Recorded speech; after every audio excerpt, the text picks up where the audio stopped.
Assalamualaikum warahmatullahi wabarakatuh. Bertemu kembali dengan Ibu Rara di pelajaran Bahasa Indonesia menelaah pendapat dan argumen dalam teks diskusi part 2. Sebelum belajar, marilah kita berdoa terlebih dahulu. Berdoa dimulai. Pada pertemuan ini kita akan membahas tentang kata tugas. Apa sih yang dimaksud dengan kata tugas? Kata tugas adalah kata yang hanya memiliki arti menurut tata bahasa dan tidak memiliki makna kata sebenarnya atau konotasi. Lawan katanya adalah denotasi atau makna sebenarnya, sehingga maknanya bisa menjadi jelas jika dihubungkan dengan kata lain. Ada beberapa jenis kata tugas. Yang pertama adalah preposisi atau kata depan. Preposisi adalah kata tugas yang terletak di sebuah kata, terutama pada kata benda yang berfungsi untuk menentukan hubungan suatu kata.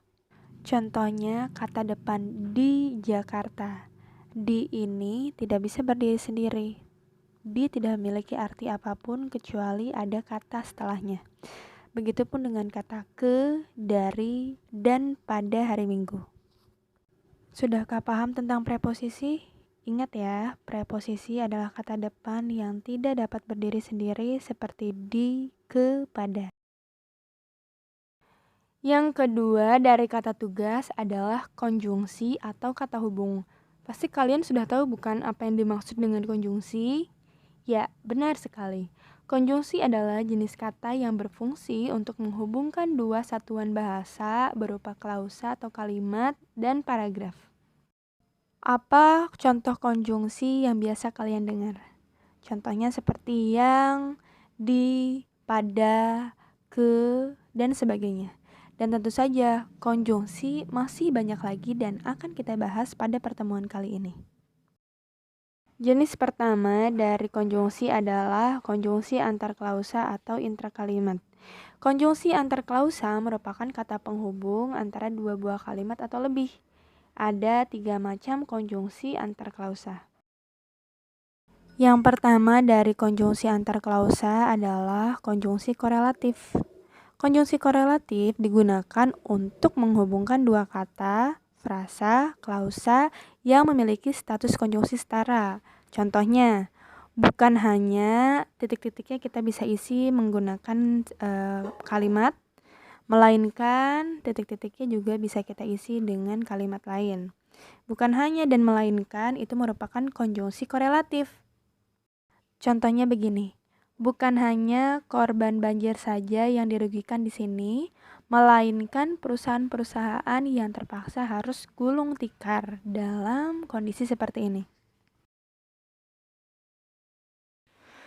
Selanjutnya adalah konjungsi subordinatif. Konjungsi subordinatif adalah konjungsi yang menghubungkan dua kata, frasa, dan klausa yang memiliki status konjungsi bertingkat. Maksudnya bagaimana?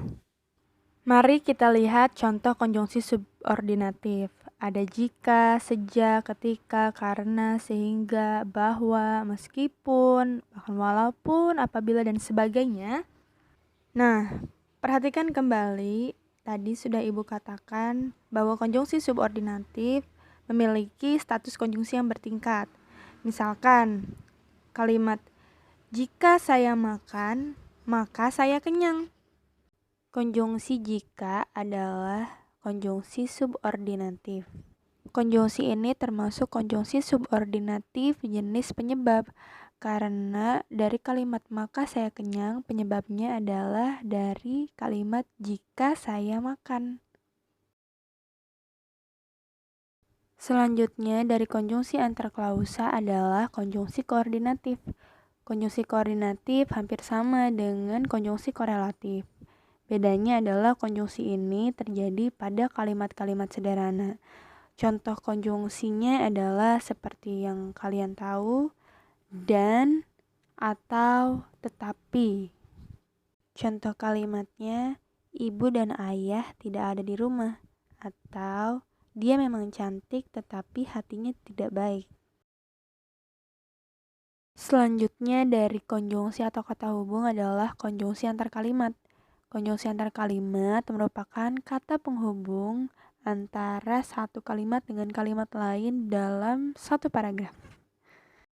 Contohnya seperti namun, akan tetapi, dengan demikian, padahal, bahkan, dan masih banyak lagi. Nah, ada juga yang disebut sebagai konjungsi antar paragraf. Konjungsi antar paragraf berfungsi menghubungkan dua paragraf sehingga menjadi kesatuan teks yang koheren dan sistematis.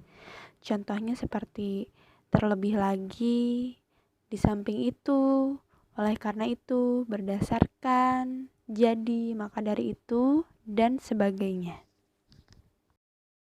Demikian untuk materi hari ini. Semoga kalian paham ya. Jangan lupa untuk di-subscribe supaya kita bisa bertemu di pertemuan selanjutnya dengan materi bahasa Indonesia. Terima kasih. Wassalamualaikum warahmatullahi wabarakatuh.